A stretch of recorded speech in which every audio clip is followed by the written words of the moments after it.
Your primary neighborhood, like what do you claim?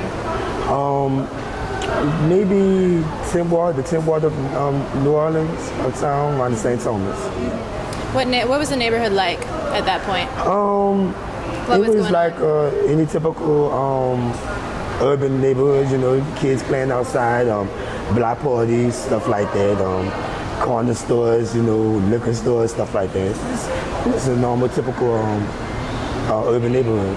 Were there any musicians in your family? Not that I know of. I haven't really did like a family tree history on it, but I wouldn't be surprised. I wouldn't be surprised. What kind of records or what kind of music did you hear in the street growing up? A little bit of everything. For maybe, Miami bass, like, 69 Boys, Tootsie Roll, MC Hammer, then a little bit of Tina Marie, just all types, funk, soul, all types. DJ Jubilee, of course, Cheeky Black Misty. It's a whole mixture that I listen to coming up.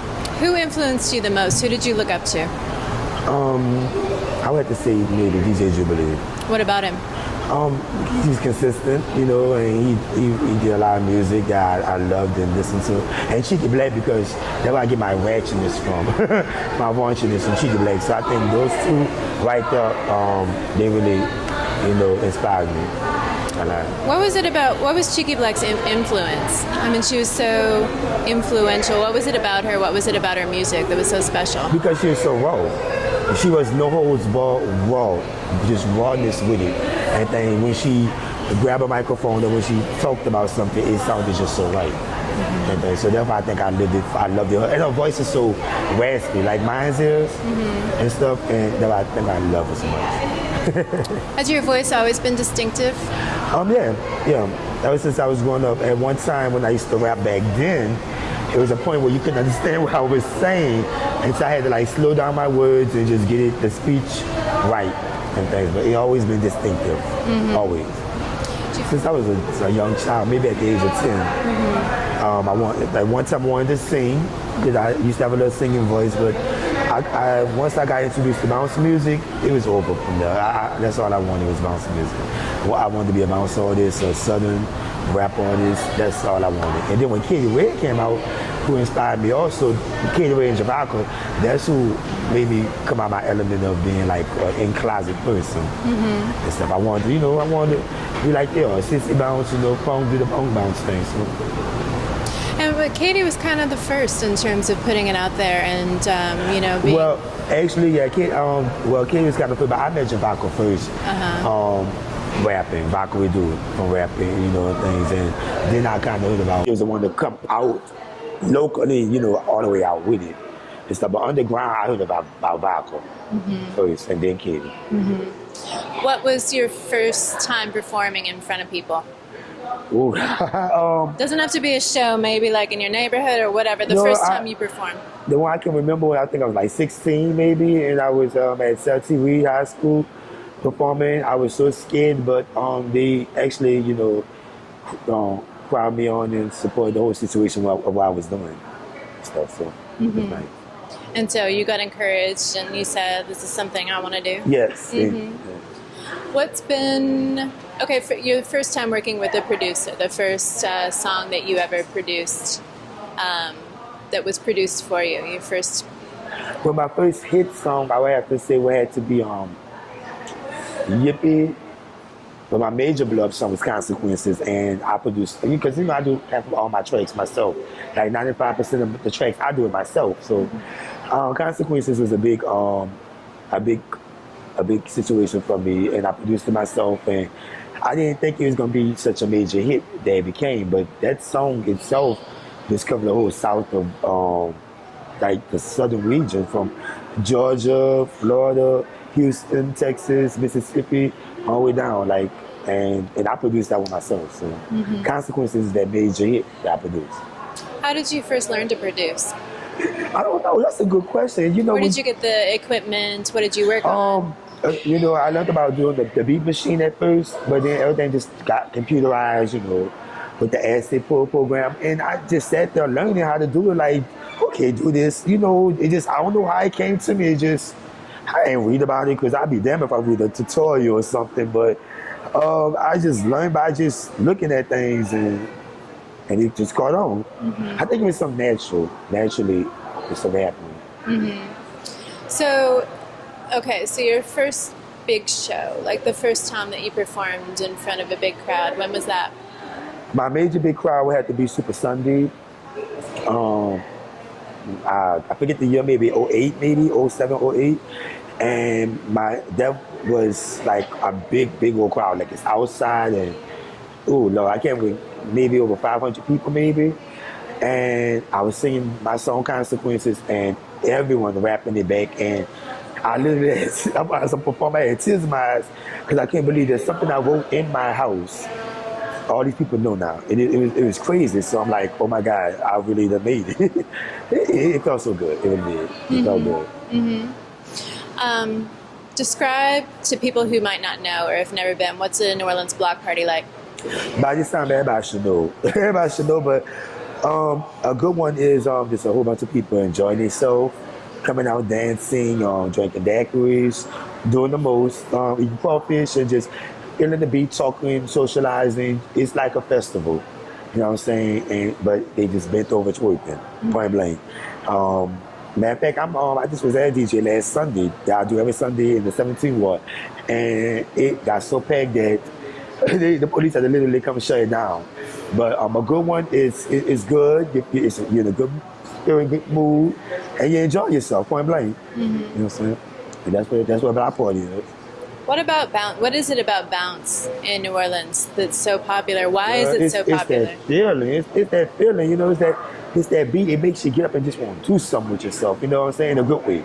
You know, and I mean, it takes over you. You know what I'm saying? You can't help but to just clap or do something with that beat. They really enjoy it, honestly. What kind of, like, if you had to describe bounce to somebody who's never heard of it, how would you describe the sound of it? Oh God, the sound of it. Somebody's never heard it before. Different, but yeah, I like it because it's an 808. I think everyone is so familiar with the 808 type of track or beat. It's different, but they like it because it's familiar, but it's different. That's all I can say. But they're gonna love it. Point blank. When you are writing a song, when you're writing a bounce song, what's the first thing you do? What's your process? Do the beats come first? Does the idea come first? The How does idea everything come work? first. I think of the idea because that what sticks out the most. Because of course a bounce track is like we have like 4 different tracks that we use all the time. So what makes the song so different is the content of what you're saying in that song. So I think of what slogans, if I call them slogans, or what to say that's gonna catch everyone's attention. And then I work from there, you know, start writing. You know, if it's something about a boy, how much I love this boy, or, you know, been over, something like it's just something, it's the content first, and then you write to it, and then you're good to go. How many of your own beats have you made yourself versus that people have made for you? I can't even count. I can say maybe over 100. Yeah. Over 100. I trust my music so much. I mean, you know, God gave me a gift of not just rapping, but also producing. And I trust my own judgment so much that I can't really see no one else doing tracks from me. I mean, I have, but they haven't never been #1 bangers like the one I did myself. Right. So I say over 100 beats and songs I did myself. I done produced myself. What about Beat It Out the Frame? One I of mean, my that made. favorites. You think that's your biggest hit so far? I think a lot of people would say it is. What do you think? That's in my category of, that's in like my archives of like my #1s. From Loopy, which is crazy about my boyfriend, Consequences, and Beat Out the Frame and Gitty Up. It's like those, they're the, you know what I'm saying? But Beat Out the Frame, I mean, that's one of my favorite songs to perform. Like I have these songs like, okay, I'm tired of doing this. I will not do this song no more when I get on stage. But Beat Out the Frame, I will forever perform because it give you lyrics and it makes you dance at the same time. You know what I'm saying? So that's why that's one of my favorite songs of mine. But Beat Out the Frame it's up there. It's one of my faves. Yeah, I made a lot of money off it on iTunes and stuff. So it's one of my favorites. What do you think about? I mean, bounce has sped up so much. over the years, you know, like say, especially since Katrina, you know, I mean, it's doubled, tripled in speed, and that's the current thing right now. Everybody's, you know, rapping so fast. And you do a lot of different kind of styles. I mean, Yes. it's all over the board. So what do you think about, you know, kind of the way bounce has changed over time? I like it and I don't like it because I like that everyone is catching on to it. I have a problem with the R&B bounce. Like, you know, a lot of producers like to just take a bounce song, but an R&B song, and mix it with a bounce beat. And then it's fine, but like it's gonna take over, like the real artists and stuff. You know, these bounce mixes are getting more played than a bounce song that we don't care about with. And on the other hand, I love the fact that bounce song went so far. I mean, I've been across seas performing, and they love it. You know what I'm saying? You know, Copenhagen, London, those places, they love it. So I do like it. It's like a yes or no situation. What's the first time you went overseas? It just started 2012. Like I said, it was no, actually it was Austria. I performed with someone in Austria.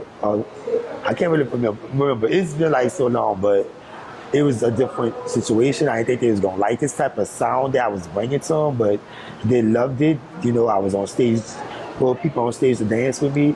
I actually like cross seas more better because it's like no holds barred on every aspect. They just go in and stuff. And I loved it. But my first time, it was a different experience. The hotels was different. And I enjoyed it much more. I enjoyed it a lot. What's your favorite place you've ever been? To perform. To perform outside of New Orleans? I think say Florida. There was one show I had to do with these with the teens, and it was so packed up. And the way they was dressed, like late '90s, it just felt so good up in there. You know what I'm saying? Like these teens got all these little Nikes with the tights and the big old earrings and stuff. I'm like, wow, you know. And I had to say maybe in London because I loved it. The atmosphere, Lord, it's so clean out there. So I had to see those two places, Florida and London. Sure. What about dance? Dance is so important. You're an amazing dancer. Thank you. Who are your dance role models? Did you have any? People you looked up to? Dance role models. Valkyrie do is one because she do routines, and he do routines, and that's amazing. Vodka and I get from nationals like Janet Jackson and Usher and people like that. You know what I'm saying? I just kind of combine that into what I try to do and stuff. And another person is Josephine Addy, who I get a lot, and Sissy J, of course, I got a lot of dancing from him and things. But those are my inspirations when it comes down to dancing and stuff, really. Which I'm about to start doing a lot more of that because I stopped for a minute. You know, I was getting a little tired of it, but that's what got me started, really, my dancing also. So that's what my inspirations are. So many popular dances all over the world have come from New Orleans. Yes. What do you think about this whole twerking thing? I mean, now twerking is just, you know, people in wherever know what twerking is and what it is. I mean, is it weird? Is it? No, I mean, if I was in another state somewhere and I didn't know nothing about it, I would love it. I would be like, wow. I guess because I'm just that type of person that love their ratchetness and things. But twerking, I don't know what they actually say about that exactly. I mean, it's I call it a commercial bounce. That's what I call it, a commercial way of bounce and stuff. And the dancing to it is really nothing compared to what we do as far as bounce music. Because we go in when we do the bounce dances and the wobbling and bending over and touching your toes. We go more harder with it. Twerking is just a little arching your back and that's it. We go deep into it. You know what I'm saying? No holds barred. We can say no holds barred twerking. If you want to say that. So that's how I feel like that. It's all right, but I stick with my bounce dance in the day. Why do you think so many, you know, famous dances have come from here? I mean, New Orleans is a dancing city. And what is it about the city? I guess because we're the South, maybe. I don't really know. I got to do more history on that. I mean, you got the second line, you got just all type of things. I mean, we just that creative city. We just come with all type of ways of enjoying ourselves and just having fun. When it comes down to party, and we come with all type of stuff. Not just New Orleans, but the South period. You know what I'm saying? We always come with all type of ways of enjoying ourselves. And sometimes you can think it's competition maybe we might come up with this dance because this person have this dance, and then all of a sudden it explodes into something more bigger than what we know. So that's what I think. You know, so I think it's more of a competition, and because we're from the South, really. What do you post Katrina and pre Katrina? What's changed in terms of bounce? In terms of bounce audiences? The people who listen to. Well, I can't say, you know, how can I say this? I can't say more. How can I say that more white people? You can say that. I can't say it like that because, you know, I'm coming to find out that a lot of white people was on bounce before the internet and before Katrina. We just didn't know, you know what I'm saying, and stuff whatever. So what have changed? It just going to a bigger platform, I think. And things you got Big Frida and stuff, whatever what she's doing and things, or whatever. And it's just going to a bigger level. I think that's what I think has changed so far. That it exploded to a bigger horizon. Have there been any drawbacks to kind of more this bigger platform? Anything that you know preferred before the storm, liked better as opposed to now? No, actually, no, not at all. It's better now. It's way better now. I mean, like I said, just well, you know what? Actually, yeah. When think about it, back then when you do bounce music, you had a lot of lyrics. You had no choice but the track was made. You get on that track and you rap that track. Lyrics, no chopping, no saying the same things. You had to rap it all the way through. These days it's a little bit more easier, but I'm from the old school. I like to rap tracks all the way through. Well, you know, a producer now will just take like a couple of vocals and chop it up, and it's a bounce hit. Right. Stuff. So that's in some ways I kind of hate that. In some ways it's good and stuff, but it's I don't know. It's kind of crazy to me. Back then I used to love that lyrical bounce. You know what I'm saying? Really. So. What was your favorite place to perform pre-Katrina? Maybe I have to say Club Fusions and Club Fusions and maybe like this scene club called Deja Vu. I used to love performing there. It was like practice for the big time. You know, I go there, you got all these scenes. I'm out there calling everybody on stage. I'm hyping the crowd. It's like practice to get you ready for what's about to come and stuff. And I miss those days, you know what I'm saying? But that was my favorite places right there. Your first label. Who are your label mates and what was the label? My first label was Survival Rockers Bounce Entertainment, who actually gave me the name of Sissy Nobby. Shouts out to them. Yeah, where did Nobby come from? It's a funny story. Like when I first came to that label, they already had like a guy named Duty and a girl named Nobby. But the girl Nobby, she wound up, you know, stopped rapping and went back to school and stuff. So I came along. He just gave the name to me and stuff. It was Duty and Nobby. But then Duty wasn't coming to the studio and this and that. So to stick with the name Nobby. And he wanted to put like a prefix with it. I'm gay, Sissy means gay, Sissy Nobby. So the producer producer of Bounce Entertainment, gave me the name Nobby. And I didn't think I was going to stick with it, but I have been sticking with it. And this happened way back in when I was 15 years old. Yeah. Yeah. So you've been Sissy Nobby since you were 15? I've been Sissy Nobby since I was 15. And now I'm like, age up there now. So it's crazy and stuff. And I left that label and I thought it was gonna be like some type of alternative, turn the same with the name, but he supports it. He's not tripping on that name. It's all good. You know what I'm saying? But that my first label was Bounce Entertainment, Survival Records, and they actually put me out there. They gave me a chance, honestly. What do you think it was about you that got you noticed by them? Were you having, you know, doing a lot of street performance, block party stuff, like things that got you noticed? It was a demo CD that I submitted to a classmate at school. She was like, yeah, I knew this person. He could do this. He could do this. She was a female by the name of Weezy. She was a female rapper, and I gave her the CD, and she brought it to Bounce Entertainment, and they called me.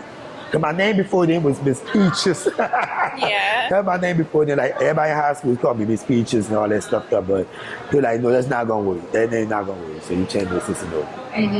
I don't know. I kind of like Miss Peaches. That's cute. No. Okay. All right, we won't do I actually that. thought about like recently. I thought about like doing like an alter ego like album, like Sissy Nobby presents Sissy Peaches or something. But then I met someone else who's about to get in the game, whose name is Miss Peaches now, or whatever. So I'm like, leave that alone.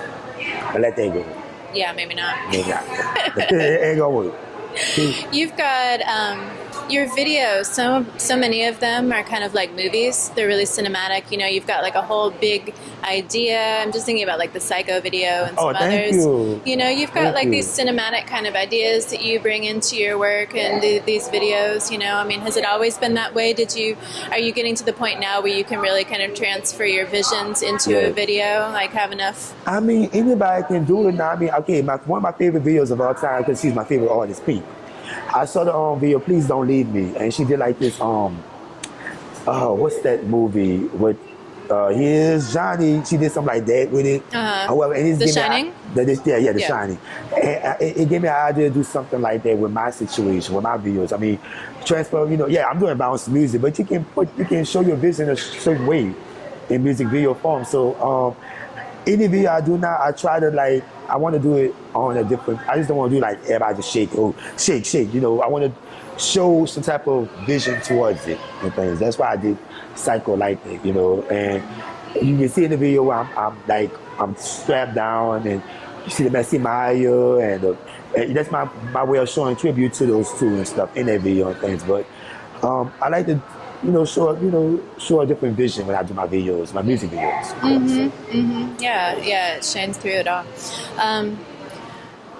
What about the video that you did, the introduction, Is It Nothing But Fire? Which one was that? Oh, That's the Money? Yes, That's the Money. How did that one come about? I didn't have no way of how I was going to present that video. Like, I was going to, like, talk about these guys and stuff, because they're very popular in New Orleans and almost surrounding areas. Like, I'm like, okay, the song gets out, I need to do a video, but how can I do a video without them thinking anything, gayish or something? So I'm like, okay, well, I'm going to put on this character. In the record store, they're rappers. The guys, Dusty Money guys, they're rappers. I'm like, okay, cool. Put on this character, these girls gonna come in, they're gonna exit the CD and blah, blah, blah, all that. And Sissy Nobby, because a lot of people are like, oh, who is Sissy Nobby? And I have a lot of haters and stuff, so, who is Sissy Nobby and all that. So I just basically want to show, the funniness to it, the comical to it and things. But that was just a quick little idea I came up with. But that's the money videos. And everybody liked it. It turned out well. It did. So I have some new stuff coming up. Y'all gonna be like, wow. Yeah, like what? Bowling Ball. Yeah. I have a song called Bowling Ball. I'm doing a parody of Men on, I can't say, but something on Men on Film from A Living Color and some other stuff from back in the Gap. Because I'm a big fan of 90s anything. Anything that's 90s, 39s, I'm a big fan of it. So I'm doing a parody of a lot of stuff when this video come out. Y'all gonna love it. How is New Orleans compared to other places maybe for gay performers? Do you think that people are a little more allowing here than other places? As far as gay, as far as homosexuality, no, I mean, everywhere I go, I'm accepted. Like, anytime, I never really have an issue with like, oh my God, look at that gay dude. I mean, I done saw it with others, but we live in like a whole new generation. Like, I think that's over with. I mean, I'm gonna say 80% over with. You know what I'm saying? And stuff. So everywhere I go, I'm accepted. You know what I'm saying? And of course, the diva Frida. And when she go, I don't see nothing about no gay bashing with her. So I think it's accepted. Honestly, you know what I'm saying? Really. I mean, Bounce is international now. Yes, it's everywhere. Yes, it is. Thanks to you guys. I mean, it really is taking over the world. We trying our best. If I do get signed, I don't want to just be known. I mean, I'm not afraid of being a bounce artist, but I just don't want to be known as a bounce artist. I want to be known as all around type artist, rap and bounce also with it. Sure. Yeah. Who are some of your favorite New Orleans rap artists? Oh, Not just bounce rappers. There's a scroll of people. Like I said, number one had to be DJ Jubilee. Innovator, love him. Magnolia Shorty, Valkyrie Dude, Kelly Priest, Katie Red, P-Town Mo. I think the list goes on. Fifth Wall Weeby, like Partners in Crime, Miss Chi, oh Lord. That's where I get my heartbreak type of music from. Just and stuff. Cheeky Black, oh. So many. So many. Guy Boy Chris and Nikki the B, of course. Some of my favorites also. Tell us the story about Magnolia Shorty. I can say this without shedding a tear. I hate to say, but she's the only bounce artist to actually give me my props and tell me that I'm doing my thing and stuff. so cool and down to earth, you know what I'm saying? And just can't believe what happened, you know what I'm saying? And I'm a person, anybody can tell you, I do not do funerals. I could not go to her funeral or Messy Myers. I feel bad to this day that I didn't go and stuff, but it hurted me real bad to know that she had passed. And then the way that it happened, it really hurted. So I was heartbroken. How has the fact that New Orleans has lost so many people and keeps losing so many people through violence, how does that affect Bounce? How does it affect the music, the songwriting, the sound of it, how people party? Not trying to sound so, like, you know, not unkind, but I hate to say it on some aspects. I'm being real for real. It kind of helps bounce music on some stuff because when a person dies, however, they want to do a DJ for them, and then they calling up one of us artists to do an RIP song for them, and things like that. Like when the guy who is in the Dusty Money gang, who is the CEO of Dusty Money, Mayo, rest in peace, by the way. That song actually elevated. Dusty Money's song itself elevated and got more hotter and popular because of his death and stuff. So when it's kind of crazy on some stuff, but it's like when a person dies, you know, bounce music, it elevates. You know what I'm saying? And we help them, you know, it's like we send them on. We help them go on or something like that. You know? But why do you think New Orleans is so violent in the first place? I have the slightest idea. I do not know. Why is it? Why our city is like this? I do not know. Part of it's the poverty, you know, Well, and part of it's the. But besides that, I don't know. I guess it's just that, you know, everybody wants the easy way out instead of just doing what they have to do. You know, actually getting the job. They want to rob, kill, and steal and stuff like that. You know what I'm saying, and stuff. So everybody wants to be known for something and things, and you know, it's crazy. You know, it's just, I guess that's what it is. You know, everybody wants the easy way out and stuff. So they are killing, jacking, and this and that. Really. What dances have you generated? Have come from you? How many have you composed? I can only say maybe the arch in your back. And stuff, you know, stuff that I probably do in the club that's new, like just up and down on the wall or something. And it just get, you know, people catch on to it and everyone just wants to do it all the time. You've got like the move your body like a snake thing.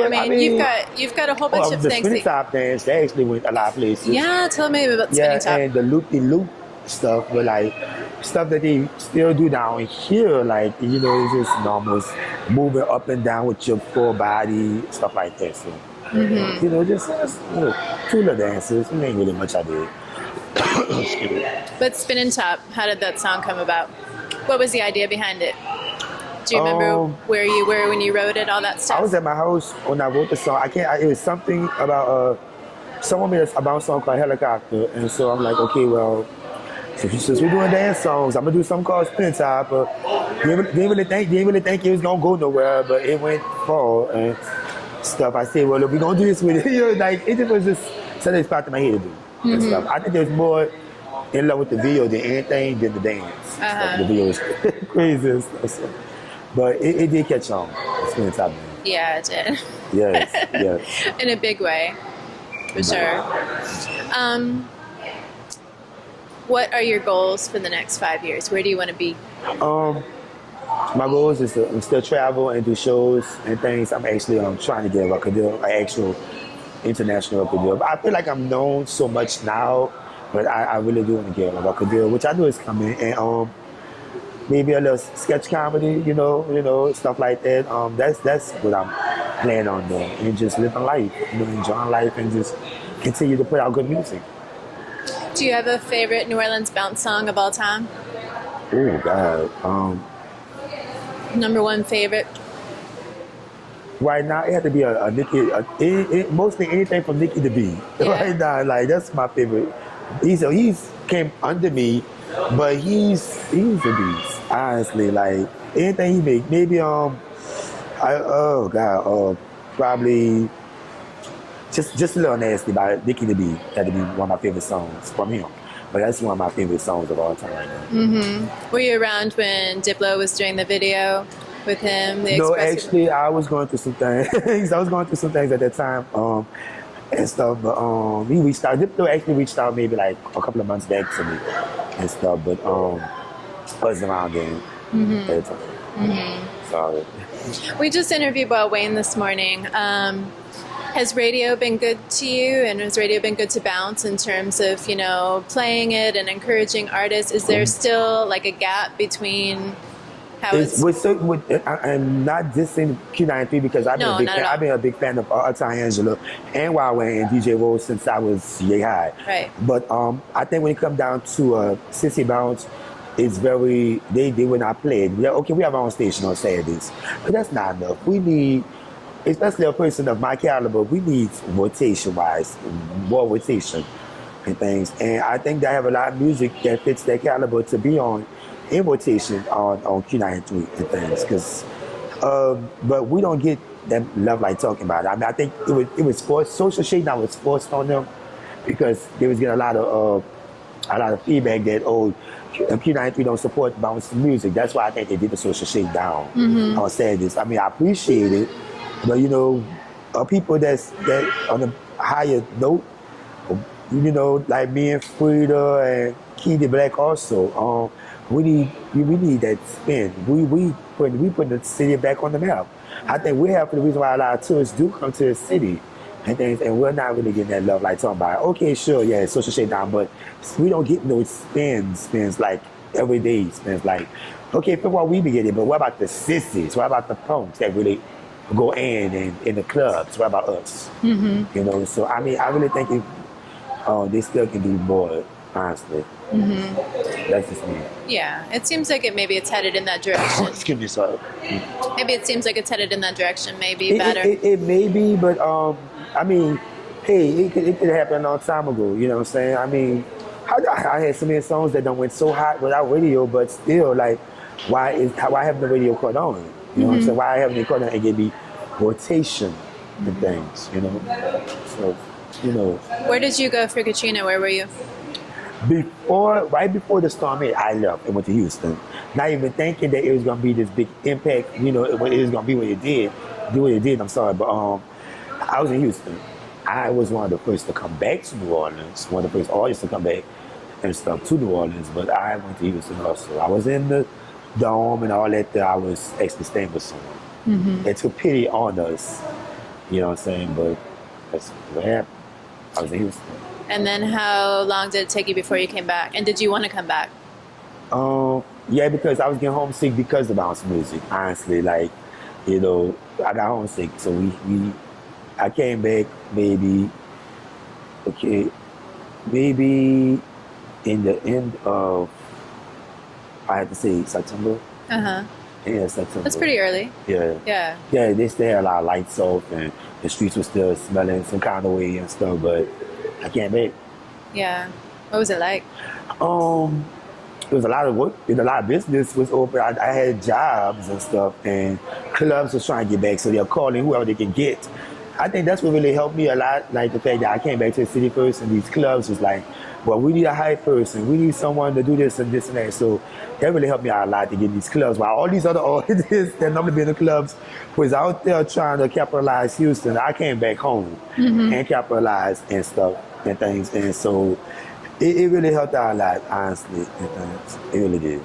I forget who said, but somebody was saying that bounce musicians were some of the first people to come back in the city to start performing again. Yeah, I could say this. I was the first one. I know it's for a fact. I was the first one and stuff to come back, and it did a lot for me. Okay, well, yeah, I think then after that, I started seeing DJ Jubilee and a bunch of other people that was coming back and stuff. Yeah, that's what actually happened, but.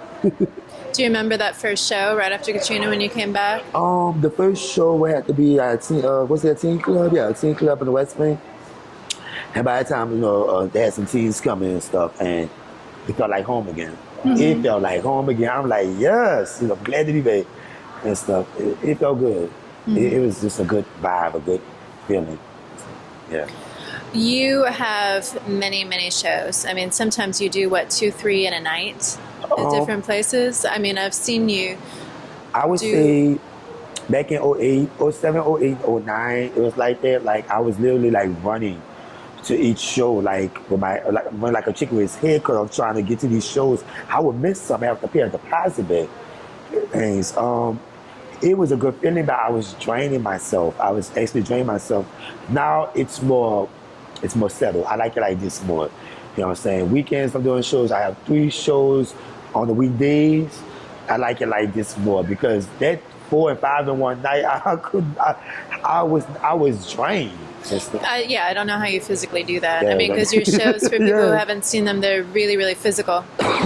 and I mean, the money was good. I mean, I was making like probably in one night, maybe $2,000 in one night and stuff, whatever. But it's nothing when you're so drained and you can't make it to this show. You're like, and people, when the weekend comes, oh, I gotta do another one. I'm tired. I feel like I never want to feel like that ever again. You know what I'm saying? So I calmed it down.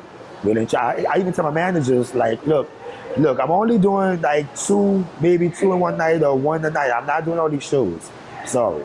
Call someone else. I like it like this better. Yeah, and it's more sustainable that way. Yes. Yeah. So. Is there anything you want to talk about that we haven't talked about yet? Anything that's important to you to talk about? I think it's important that for I'm glad that bounce music is what's that word? Inspiring a lot of up and coming artists and things, but they need to know their worth. Know that if you just have like 2,000 fans on Facebook or Instagram, they don't make you like hot. You have to put in the work. One thing I can say about Frida, me, Katie, all the people that we put in the work. I got into a big situation where I lost my left eye and stuff. But we put in the work, you know what I'm saying? This don't happen overnight. You know what I'm saying? And also try to keep a good company with everyone. Try to keep a good relationship with anyone you meet. Don't think that don't be arrogant and stuff. This is my advice to those that want to get in the game. Try to keep a good relationship with everybody. You're going to need it in due time. You're going to need that. So, and my music is on iTunes. And follow me on Instagram, and that's it. One question, social media, and kind of Katrina, it didn't have anything to do with Katrina, but it was just right around that time that social media started getting, used by everybody. How has it changed things the early 1999s to early 2000s, there was no Twitter, MySpace, anything, it was harder Social media is my life. Yeah. It helped me. I don't think I would be here right now if it wasn't for social media, the internet, because it was hard to showcase my music to anyone. Because like I said earlier, people, we don't know what he's saying in his songs and stuff like that, and they wouldn't want to put me on. You had one Sissy bounce artist that was doing their thing, Frida. That's the only one that was praising. They didn't want to put nobody else on and stuff. But social media made them, because the fans came and said, "Oh, I like what he got. I heard this song on MySpace. Play this song," and stuff like that. And social media is my life. YouTube, my life. They will help me out. If it wasn't for YouTube and the social networks, I wouldn't be here today. I owe them everything, honestly. It allows you to reach a huge amount of people with like not much money. Over the world, you know what I'm saying? No money, really. No money, stuff, you know what I'm saying? Just make sure I pay my internet bill, we good, you know what I'm saying? But everywhere, it's a wonderful thing. I'm glad that it came, and I'm glad, it did what it did, you know what I'm saying? Honestly. He helped a lot of people, honestly. Look at Justin Bieber. He started from YouTube and a whole bunch of other people. So, yeah, social media is what's up. You know what I'm saying? It really has. It's like the new demo tape. Yeah, very much so. Questions, you two? I hope I wasn't too boring to you. Not boring at all. Anything? Recording styles, any aesthetics? I could say this about bounce music.